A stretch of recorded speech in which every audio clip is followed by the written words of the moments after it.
Welcome to one world news. मैं हूं पारुल और आप देख रहे हैं हमारा बॉलीवुड अपडेट का लेटेस्ट एपिसोड।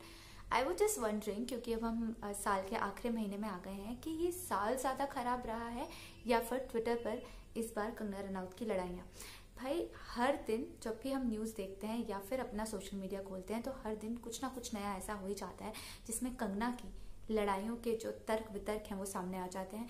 कभी वो किसी से भिड़ जाती हैं और कभी वो किसी से भिड़ जाती हैं। सबसे ज्यादा उनको प्रॉब्लम है करण जौहर साहब से। जी हाँ, चाहे उनका मुद्दा हो या ना हो, हमें हमेशा देखने को मिलता है कि करण जौहर को हर जगह पे ड्रैग किया जाता है। करण जौहर की मैंने एक फिल्म की हुई है उंगली में, उन्होंने मेरे को कोई 10 मिनट, वो मेरी लाइफ की सबसे बड़ी फ्लॉप फिल्म है। मुझे चाहिए ही नहीं उनसे काम, बिल्कुल नहीं चाहिए। अब आपको पता ही होगा कि कल क्या हुआ। आखिर जब उन्होंने ट्वीट किया प्रोटेस्ट के खिलाफ, फार्मर प्रोटेस्ट में, जिसमें उन्होंने दादी को टैग करते हुए लिखा कि 100 रुपए में ये महिलाएं हर जगह प्रोटेस्ट में पहुंच जाती हैं। उसके बाद उनको मुंह तोड़ जवाब दिया दिलजीत दोसांझ ने। और फिर क्या था, लड़ाई बढ़ गई और लड़ाई इतनी बढ़ गई कि एक दूसरे को बुरा भला कह दिया। कंगना ने तो दिलजीत को यहां तक कह दिया कि वो करण जौहर के पालतू है। That's mean, that's actually. और उसके बाद दिलजीत दोसांझ के जितने भी फैंस थे वो उनके समर्थन में उतर आए और कुछ ऐसा रिएक्शन दिया। सत श्री अकाल। मैं साडी अपनी गई गुजरी कंगना रनौत जी ਲਈ ਪਿਆਰ ਭਰੇ ਦੋ ਸ਼ਬਦ ਕਹਿਣਾ ਚਾਹੂੰਗਾ ਤੇ ਮੈਨੂੰ ਪੂਰੀ ਆਸ ਹੈ ਕਿ ਤੁਹਾਨੂੰ ਇਹ ਸੁਣਨ ਤੋਂ ਬਾਅਦ ਦਿਲ 'ਚ ਸਕੂਨ ਮਿਲੂਗਾ। ਤੇ ਚਲਿਏ ਮੈਂ ਸ਼ੁਰੂ ਕਰਦਾ ਹਾਂ। ਕੰਗਣਾ ਤੇਰਾ ਨਹੀਂ ਬੇੜਾ ਗਰਗ ਹੋ ਜਾਵੇ, ਕੰਗਣਾ ਤੇਰਾ ਨਹੀਂ ਬੇੜਾ ਗਰਗ ਹੋ ਜਾਵੇ। हम भी थोड़ा बहुत अग्री करते हैं वैसे, क्योंकि अब इस साल उन्होंने इतना कुछ कहा है कि एक साथ कंपाइल करना बहुत मुश्किल हो जाता है। लेकिन फिर भी मैंने कोशिश की है कि आपको मैं दिखाऊं कि कुछ ऐसे ट्वीट्स जो कंगना रनौत ने किए और किस तरह की भाषा उसमें इस्तेमाल करी। और ये कहना गलत नहीं होगा, डोंट माइंड, हाँ कंगना, ये बहुत ही टॉक्सिक थे। तो चलिए बिना ज्यादा टाइम वेस्ट किए मैं आपको सारे ट्वीट पढ़ पढ़ के सुनाती हूँ जो उन्होंने अपने काउंटर पार्ट्स के लिए की है या किसी के साथ लड़ाई करते वक्त कहा। और उन्होंने ये जिस तरह की लैंग्वेज इस्तेमाल की है, दैट्स नॉट एक्सेप्टेबल। तो चलिए, नंबर 1, जब उन्होंने डिप्रेशन की बात करते हुए दीपिका पादुकोण को कहा डिप्रेशन का धंधा चलाने वाले लोग। यस, यही शब्द उन्होंने इस्तेमाल किए थे, डिप्रेशन का धंधा चलाने वाले लोग।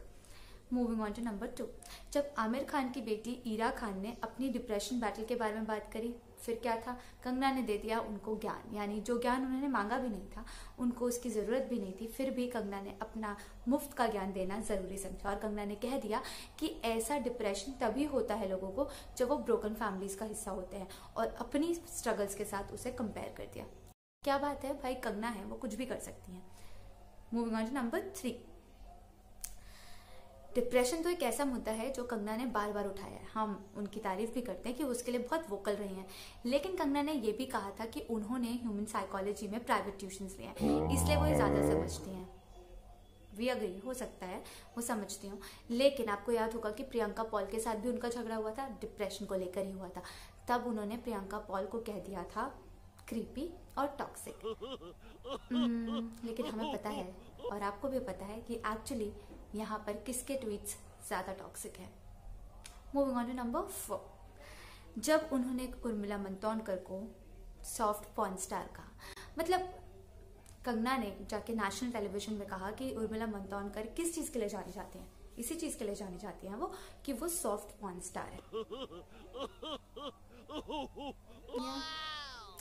Moving on to number 5, Anurag Kashyap का जो केस हुआ था जिसमें कि सेक्सुअली असॉल्ट का उन पर आरोप लगा था, और मीटू मूवमेंट उन पे, जो मीटू के दौरान जो केसेस के आरोप लग रहे थे, उसी दौरान एक और एक्ट्रेस ने आके उनके बारे में कहा। और उसके बाद कंगना ने दिया अपना ऐसा ज्ञान। कंगना ने कहा कि बिल्कुल अनुराग कश्यप ऐसा कर सकते हैं क्योंकि उन्होंने अपने सारे पार्टनर्स को चीट किया है।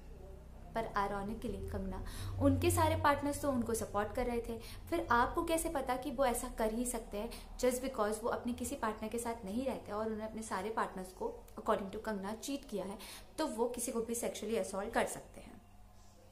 वाह, दैट्स कंगना's लॉजिक।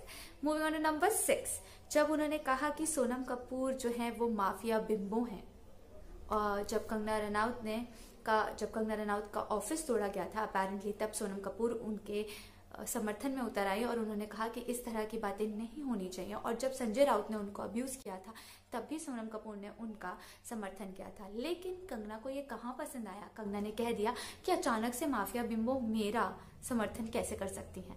तो उन्होंने सोनम कपूर को माफिया बिम्बो कहा और वो यहीं नहीं रुकी, वो एक्चुअली जस्टिस की बात कर रही थी, जस्टिस का कैंपेन चला रही थी और उन्होंने उस दौरान रिया चक्रवर्ती को कहा स्मॉल टाइम ड्रगी।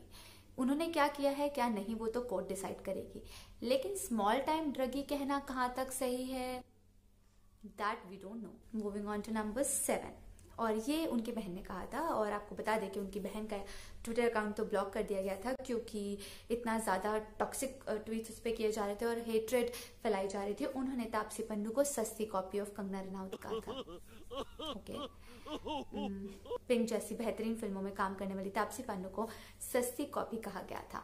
और लास्ट बट नॉट लीस्ट, जब जया बच्चन ने अपनी स्पीच में कहा कि जो लोग इस यहाँ पर खाते हैं उसी थाली में छेद कर रहे हैं, जबकि उन्होंने किसी का नाम भी नहीं लिया था, कंगना रनौत ने तब भी अपना ज्ञान दिया और कहा कि किस थाली की बात कर रही हैं जहां पर छोटे छोटे रोल्स के लिए भी हीरोज के साथ सोना पड़ता था।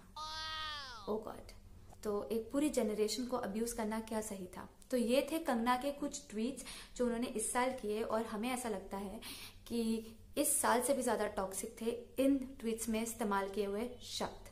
आपका क्या ख्याल है, आप हमें अपने कमेंट सेक्शन में बता सकते हैं। और आप क्या सोचते हैं कि कंगना कितनी सही है और कितनी गलत, आप वो भी कमेंट सेक्शन में बता सकते हैं।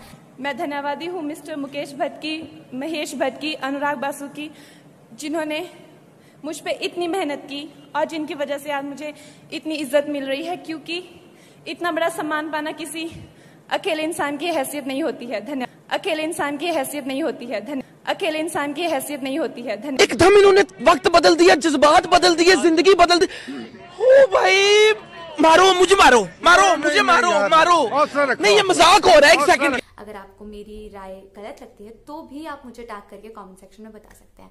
आज की वीडियो में फिलहाल इतना ही। कुछ और ऐसी वीडियोस देखने के लिए आप बने रहिए वन वर्ल्ड न्यूज के साथ। Do not forget to subscribe our YouTube channel, do not forget to follow us on Instagram, and do not forget to like our Facebook page. Thank you.